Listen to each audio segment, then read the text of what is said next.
Ethan s'était toujours considéré comme un individu franc, non pas de manière banale, il croyait posséder du charme, de l'esprit et un instinct de survie robuste. Cependant, le destin, ou peut-être ses propres mauvaises décisions, avait d'autres intentions. La journée commença comme les autres, avec Ethan naviguant à travers les débris d'une zone de guerre depuis longtemps abandonnée. Son vaisseau, la Ruste Buquet, émettait des gémissements de protestation chaque fois qu'il sollicitait les moteurs. Il ne cherchait ni gloire ni aventure, seulement du sauvetage des navires délabrés, de la technologie obsolète, peut-être quelques contrebandes oubliées, le menu habituel. Cependant, il tomba sur le coffre d'obsidienne, un site entouré de mythes parmi les récupérateurs. Cette prison, construite par une civilisation énigmatique, était réputée être conçue pour contenir des entités trop périlleuses à éliminer. La plupart le considéraient comme un simple folklore, une histoire glaçante destinée à dissuader les éventuels pilleurs d'explorer des territoires interdits. Pourtant, la voici, suspendue dans le vide, tangible et indéniablement abandonnée. L'instinct initial d'Ethan était de partir immédiatement, son instinct suivant était de vérifier s'il y avait des objets de valeur à vendre. Après tout, il n'était pas fou, il adhérait à un principe unique lorsqu'il fouillait, si quelque chose semblait hanté, maudit, ou susceptible de provoquer une mort atroce, il s'abstiendrait de le toucher. Pourtant, le voilà, parcourant les couloirs délabrés d'une ancienne prison construite par des entités qui ne souscrivaient probablement pas au concept de libération conditionnelle. Excellente décision de vie, Ethan, se dit-il, le son de ses bottes résonnant dans les couloirs vastes et désolés. L'endroit ressemblait à un cimetière métallique, avec de longs couloirs ombreux s'étendant à l'infini, l'atmosphère moite et chargée d'un passé. Personne ne souhaitait se rappeler que la plupart des cellules étaient ouvertes et vides, les champs d'énergie qui avaient autrefois abrité des captifs étaient depuis longtemps éteints. Cependant, une cage pulsait encore de vitalité, et derrière elle se tenait elle. Elle était grande, presque éthérée, sa silhouette enveloppée dans un tissu inhabituel qui scintillait de teintes changeantes. Ethan avait du mal à décrire ses cheveux, qui étaient d'un argent métallique, tombant autour d'elle comme s'ils étaient sans poids. Ses yeux violets étaient particulièrement frappants, ils étaient non seulement lumineux mais aussi vibrants, changeant comme s'ils contenaient des univers entiers. Elle le regarda, et Ethan soutint son regard.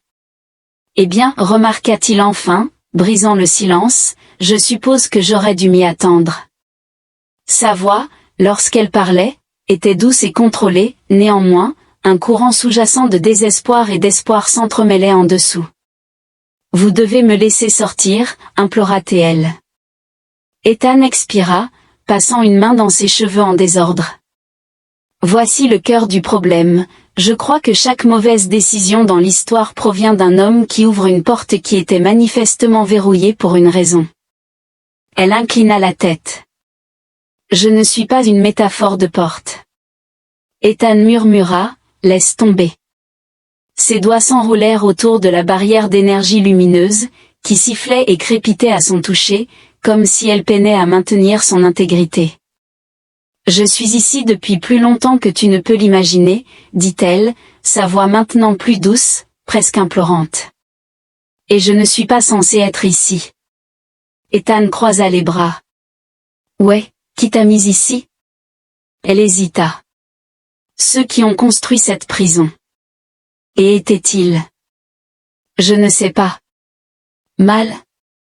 La façon dont elle le regardait lui fit froid dans le dos, non pas à cause d'une menace, car il n'y avait ni colère ni malice dans son expression, seulement une troublante apparence de compréhension mélancolique. Il craignait ce que je pouvais faire, déclara-t-elle, mais la peur n'est pas la même chose que la justice.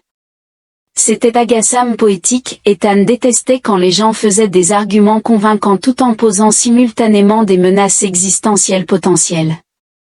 Il expira bruyamment, jetant un coup d'œil au panneau de contrôle ancien adjacent à sa cellule. La technologie était obsolète et partiellement détériorée, mais il croyait pouvoir la contourner avec quelques fils croisés et une séquence de puissance reconfigurée. Quel était le pire qui pouvait arriver ? Il était conscient des conséquences potentielles mais choisit de ne pas les envisager. D'un geste habile, il sortit son multi-outil et commença à contourner le système. Alors qu'il s'affairait, il murmura, « Pour l'enregistrement, si cela devait se terminer par ma mort immédiate et prématurée, j'apprécierais des excuses. » « Je n'ai pas l'intention de te faire du mal, » déclara-t-elle, « cela ne signifie pas que tu ne le feras pas. » Le panneau a scintillé, la barrière énergétique s'est affaiblie, puis s'est effondrée. Alors qu'il disparaissait, la femme avança, ses mouvements subtils et déconcertamment fluides. Avant qu'Ethan puisse réagir, elle tendit la main et saisit la sienne. Une onde de choc traversa l'air, les murs tremblèrent, la prison gémit, et quelque chose au fond de l'édifice s'éveilla. Son étreinte s'intensifia, ses yeux violets fixés sur les siens, et sa voix tomba à un murmure, « Tu ne comprends pas l'ampleur de tes actions. » Une fissure traversa les murs métalliques, se propageant rapidement, l'atmosphère vibrait d'une énergie latente, comme si le cosmos se reconfigurait en leur présence. Ethan cligna des yeux et remarqua ensuite tranquillement, « Oh, cela est probablement néfaste. » Ethan avait toujours été un ardent admirateur des sols solides et non explosifs, qu'il considérait comme l'un des plaisirs sous-estimés de la vie. Malheureusement, le coffre d'obsidienne semblait avoir un avis contraire, car dès que les mains de la femme extraterrestre entrèrent en contact avec les siennes, tout l'édifice sembla rejeter son existence. Le sol tremblait sous lui, des fissures se propageant en rayons dans des motifs irréguliers et surnaturels. Les murs, autrefois d'un noir monotone, vibraient maintenant d'une énergie violette, leur surface ondulant comme si une pierre avait été jetée dans un étang métallique. L'air environnant semblait plus dense, comme si la réalité elle-même luttait pour maintenir sa cohérence. Ethan, toujours l'optimiste, n'avait qu'une seule idée en tête. « Il semble que je sois sur le point de périr, » déclara-t-il, s'efforçant de garder son équilibre alors que la pièce tremblait violemment. « Je crois que c'est le moment opportun pour vous délucider tout, idéalement d'une manière qui empêche mon oblitération. » L'emprise de la femme extraterrestre sur ses mains s'intensifia, et ses yeux violets lumineux pénétrèrent les siens comme deux supernovas jumelles. Il n'y avait ni rage ni fureur, seulement une profonde et troublante amalgamation d'urgence et de remords. Cet endroit n'est pas simplement un établissement correctionnel. Elle a déclaré que c'était un champ de confinement. Ethan a déploré, c'est précisément pour cela que j'évite les donjons spatiaux anciens, ce n'est jamais simplement une prison. C'est précisément pour cela que j'évite les donjons spatiaux anciens, ce n'est jamais simplement une prison. C'est invariablement un coffre-fort apocalyptique ou une boîte de Pandore cosmique, ou quelque chose d'aussi terrifiant. C'est invariablement un coffre de l'apocalypse ou une boîte de Pandore cosmique, ou quelque chose d'aussi terrifiant. Vous ne comprenez pas, affirma-t-elle, sa voix teintée d'urgence. Cette installation a été construite pour contenir plus que moi, elle a été conçue pour les contenir. Ethan était troublé par le son, comme si quelque chose de profond en dessous d'eux répondait à sa question en émettant un bruit, ce n'était ni un rugissement ni une vibration, mais quelque chose de plus sinistre, un murmure. Une sensation glaciale remonta la colonne vertébrale d'Ethan, provoquant une tension dans tout son corps. Il n'était pas sûr s'il s'agissait de peur, de choc ou de quelque chose de complètement différent, mais chaque instinct de survie l'incitait à fuir. La femme extraterrestre expira brusquement, déclarant « Il se réveille ». Fantastique. Ethan dit en levant les mains, c'est tout simplement merveilleux. J'étais inquiet que ma journée soit sans intérêt. La voûte trembla à nouveau. Les murs continuaient de se fissurer, et des fragments de métal se détachaient de la réalité, se dissipant dans le néant comme si le tissu même de l'espace se désintégrait. Ethan se tourna vers elle et demanda, question rapide, si toute cette structure était conçue pour nous confiner, pourquoi étais-tu emprisonnée aussi? Son expression demeura inchangée alors qu'elle répondit, parce que je suis la dernière de mon espèce. En effet, vous avez mentionné qu'Ethan a hoché la tête, bien que cela reste une réponse inadéquate. Elle marqua une brève pause avant d'articuler, Mon peuple était des entités d'énergie, nous existions au-delà du temps et de l'espace, jusqu'à ce que nous soyons confinés.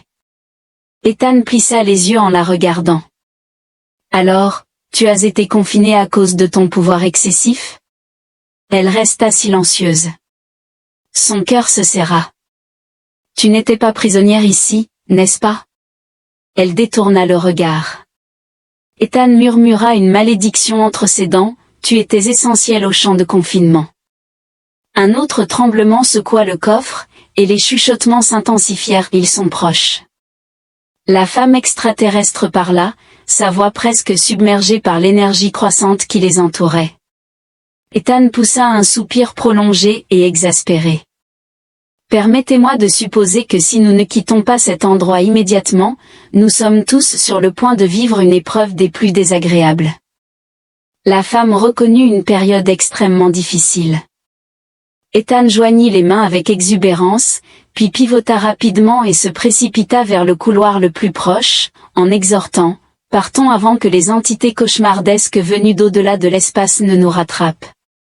Le temps détermine que je ressemble à une bouchée appétissante. » La femme extraterrestre la poursuivait avec une grâce troublante, même alors que le sol se désintégrait sous leurs pieds pendant leur fuite. L'esprit d'Ethan s'emballa pour comprendre la situation. D'une part, il avait libéré une entité cosmique capable de modifier la réalité, tandis que d'autre part, il avait apparemment brisé un sceau céleste contenant quelque chose de bien plus malveillant. Excellent travail. La décision d'Ethan est exemplaire. Le couloir débouchait sur une vaste chambre circulaire, ses murs ornés de ce qui semblait être des panneaux de contrôle archaïques, dont la majorité étaient inactifs et depuis longtemps obsolètes. Au centre de la pièce, cependant, se trouvait une anomalie, une masse de lumière flottante et pulsante, se déplaçant et se contorsionnant de manière incompréhensible. Sa taille dépassait la perception normale, défiant la capacité de l'observateur à saisir pleinement ses dimensions. La femme extraterrestre s'arrêta brusquement. « Non » murmura-t-elle. Ethan, haletant, la regarda. « Non, que veux-tu dire par non » C'est typiquement ce que les gens disent avant qu'il ne se passe quelque chose de terrible. Elle regardait la masse pulsante, son visage impassible. Ce n'est pas une salle de contrôle. Qu'est-ce que c'est alors? Elle le regarda, ses yeux lumineux remplis d'une émotion qu'il détestait vraiment. C'est une mesure de sécurité. Ethan n'a pas valorisé cette réponse, un dispositif de sécurité qu'il a répété lentement, semblable à un dispositif de sécurité fiable ou à un dispositif de sécurité catastrophique menant à une disparition collective. Elle expira, ce qui dépendait de ce que le coffre-fort avait émis. Il a émis un profond grognement guttural, et soudainement, les chuchotements se sont transformés en cris. Ethan recula considérablement, élaborant une nouvelle stratégie pour évacuer la zone. Cependant, avant qu'il ne puisse procéder, le système de sécurité s'est activé, manifestant un anneau de symboles pulsant dans une teinte inconnue. La femme extraterrestre se tendit, son attention dirigée vers une entité invisible. « Nous manquons de temps » chuchota-t-elle. Ethan soupira, se massant les tempes. « Oh, splendide! Possédez-vous des phrases non épouvantables ?» Ensuite, le système de sécurité s'est illuminé, et la réalité s'est désintégrée.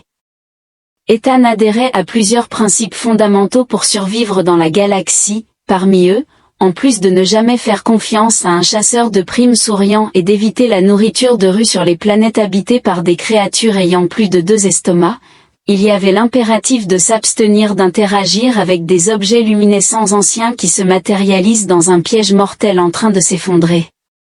Ainsi, il se retrouva positionné au sein d'un mécanisme de sécurité pulsant et incompréhensible tandis que la réalité se fracturait autour de lui. D'accord, Ethan expira brusquement, je souhaite clarifier quelque chose. La femme extraterrestre, dont le nom lui restait inconnu, se tenait immobile, ses yeux violets brillants fixés sur les symboles mouvants désormais suspendus dans les airs. Il les désigna du geste. Tout cela semble être un compte à rebours vers un événement que je souhaite éviter.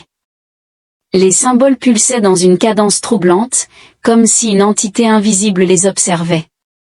La femme se tourna vers lui, son visage impassible. Ce n'est pas un compte à rebours. Oh, bien. Ethan expira, exprimant un soulagement momentané.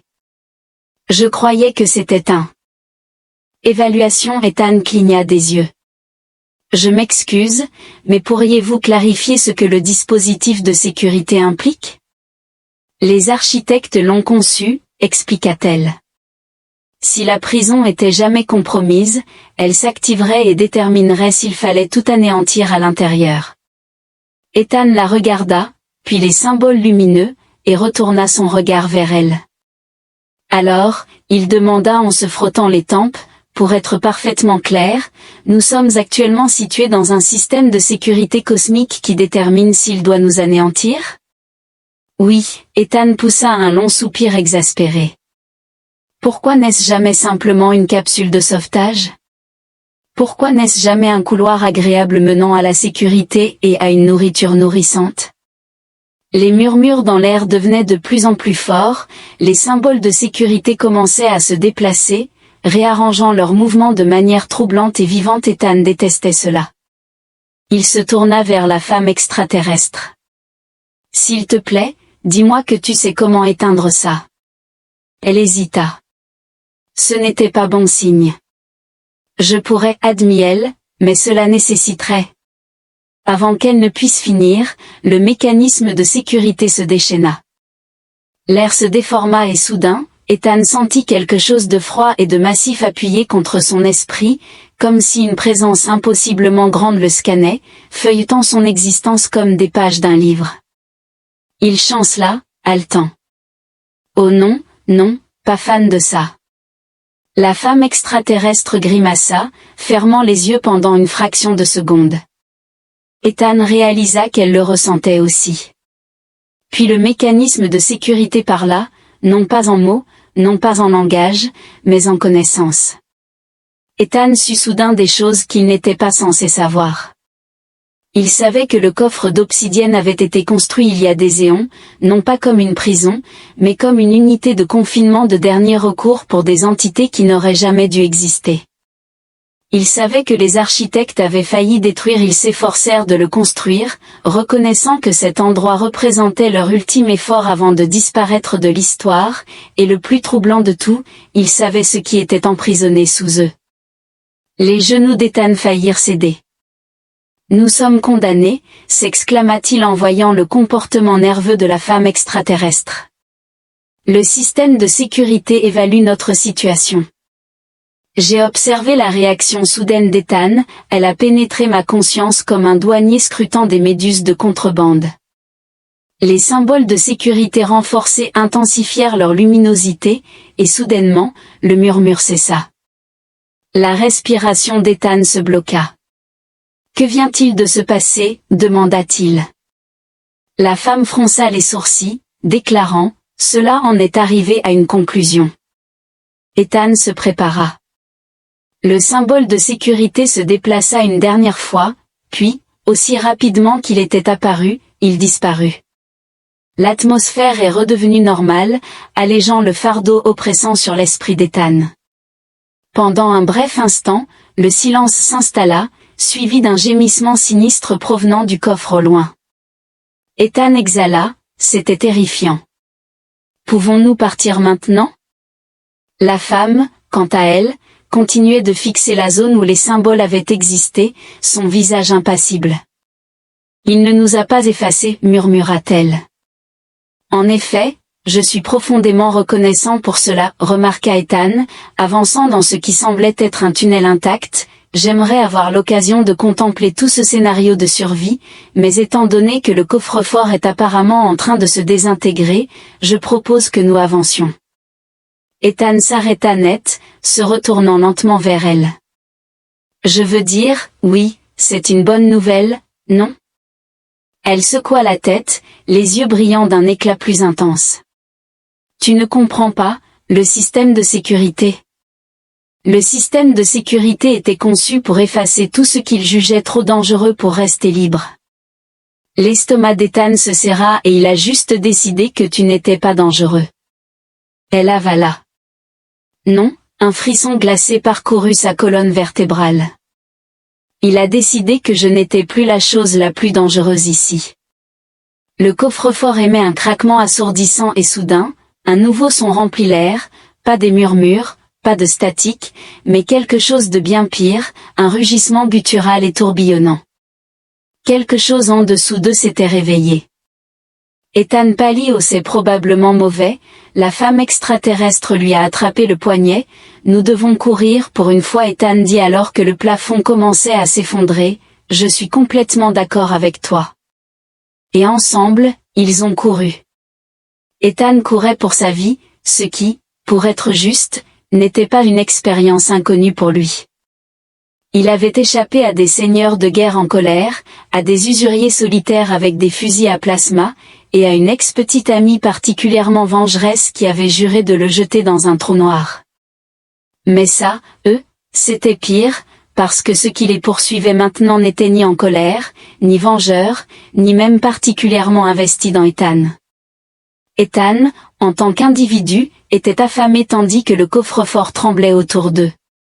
L'atmosphère tremblait alors qu'une entité colossale et malveillante émergeait du tissu même de la réalité, l'être pour lequel les architectes avaient construit cet endroit pour le confiner, l'entité qu'ils redoutaient eux-mêmes, était maintenant éveillée. Ethan jeta un coup d'œil par-dessus son épaule, une grave erreur. Pendant un instant, il ne percevait ni créature ni forme, mais une distorsion dans le tissu de l'univers, semblable à un trou percé à travers l'existence elle-même, et cela avançait vers eux. D'accord, je crois que c'est le moment de notre fin, s'exclama Ethan en évitant un fragment du plafond qui descendait. À moins que tu ne possèdes, je ne sais pas, un mécanisme de réinitialisation cosmique substantiel. Les yeux violets de la femme extraterrestre scintillaient, son visage fixé dans une intention résolue. Il pourrait y avoir une possibilité, n'est-ce pas? Ethan haletait, évitant de justesse une pointe saillante de métal déformé qui s'élevait du sol. Oh, splendide, j'adore la confiance.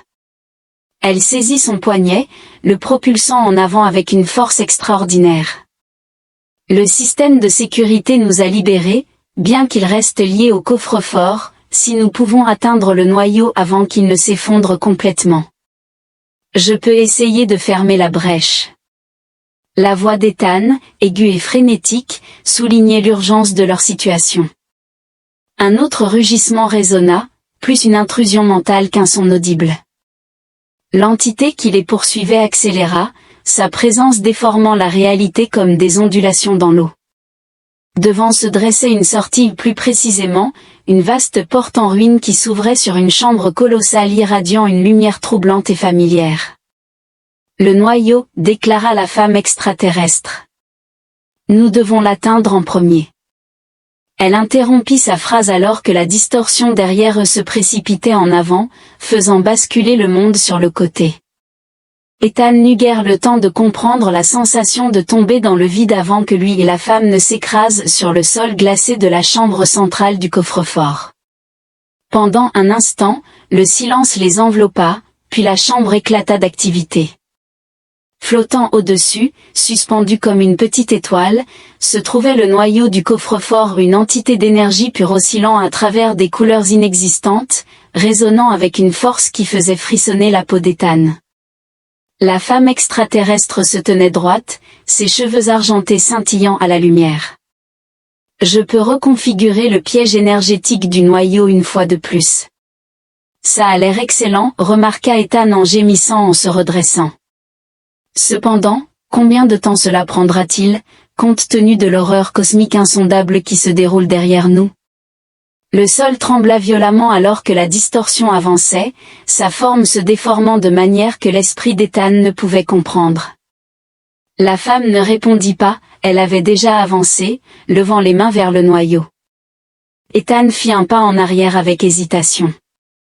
J'ai l'impression que je devrais faire quelque chose de productif en ce moment. La femme extraterrestre ne l'a pas remarqué.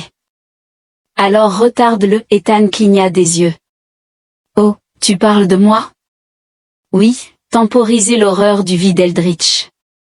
En effet, après une sévère admonestation, la distorsion se précipita en avant, poussant Ethan à récupérer instinctivement son multi-outil, le seul objet restant en sa possession. N'ayant plus rien à perdre, il l'agita devant l'anomalie comme s'il s'agissait d'une arme et cria « Reculez ! Je possède un outil et je n'ai pas peur de l'utiliser. » La distorsion s'arrêta momentanément, amenant Ethan à croire qu'il avait triomphé. Néanmoins, elle se contorsionna bientôt en une forme ressemblant à une bouche et émit un rire. L'estomac d'Ethan se noua. « Oh, c'est préjudiciable, murmura-t-il. C'est extrêmement grave. » Presque là, murmura la femme extraterrestre derrière lui, sa voix tendue. Maintenez sa distraction un peu plus longtemps. Ethan, dans un état de peur, dit « Je reconnais nos disparités, ton existence en tant qu'entité cosmique ancienne et mon désir de salut, mais soyons francs. Souhaites-tu vraiment anéantir la réalité? As-tu déjà expérimenté une plage ou goûté une pizza? Il semble que vous pourriez bénéficier d'un hobby. » La distorsion s'inclina comme si une entité informe pouvait se pencher, puis brusquement, le noyau pulsa, provoquant l'arrêt de tout. La voûte devint immobile, le temps semblant s'arrêter. Ethan se tourna vers la femme extraterrestre, illuminée de radiance, ses yeux rayonnant d'une luminosité sans précédent. « C'est terminé, dit-elle doucement. » La distorsion émit un dernier cri strident et anormal avant d'être rétractée à travers l'espace, descendant dans les profondeurs du coffre-fort, se scellant à nouveau. Ethan observa en silence, stupéfait, alors que les murs se réparaient, les fissures disparaissaient et l'atmosphère devenait paisible. Une fois de plus, la voûte était intacte. Il expira lentement. La femme extraterrestre lui fit face. « C'est fini, déclara-t-elle. » Ethan cligna des yeux, incrédule. « C'est tout? Pas de retournement de situation, pas de frisson final ?» Il gesticula de manière animée. « Nous avons vraiment gagné. » Elle a souri, en affirmant « Nous avons gagné. » Ethan a émis un faible rire incrédule. « Eh bien, c'est sans précédent. » Ils restèrent silencieux pendant un long moment, l'immobilité les enveloppant comme une résolution tant attendue. Finalement, la femme extraterrestre adoucit son expression et dit « Tu m'as libéré, et malgré tout, je te suis reconnaissante. » Ethan haussait un sourcil. « J'ai techniquement presque détruit l'univers, cependant. » « Oui, concéda-t-elle, mais tu l'as aussi sauvé. » Ethan haussait les épaules. « Et, j'accepte la victoire. » Le coffre-fort émettait un léger bourdonnement alors qu'il se préparait à partir. « Allez, remarqua Ethan en affichant un sourire fatigué. Quittons cet endroit, je crois que j'ai bien mérité un verre. » Ensemble, ils se dirigèrent vers l'inconnu qui les attendait.